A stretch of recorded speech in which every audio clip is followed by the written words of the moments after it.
আমার পেচ্ছাপ কাপে করে পরীক্ষা করতে নিয়ে যাবো? না না, একটা বোতল নিয়ে আসি। ওই দেখো, কখন থেকে চা বানিয়ে রেখেছে আমাকে বলেনি। এ তো মনে হয় ঠান্ডা হয়ে গেছে তো নাকি? না না, এ তো অল্প অল্প গরম আছে তো, খেয়ে নেই। চায়ে কি লিকার কম দিয়েছে নাকি?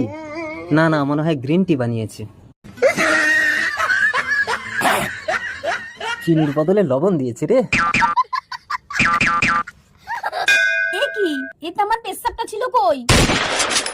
ওটা তোমার পেচ্ছাপ ছিল? আমি আরো ভেবেছি আমার জন্য চা বানিয়েছো। কালকানা আছে নাকি? এই আমার পেচ্ছাপ দাও, পরীক্ষা করতে যাবো। তা আবার বার করে নাও। টাইম কলে জল কি সবসময় আসে? ঠিক আছে, দাও, তোমার পেচ্ছাপ বার করে দিচ্ছি। পিছে দেখো, পিছে পিছে তো দেখো।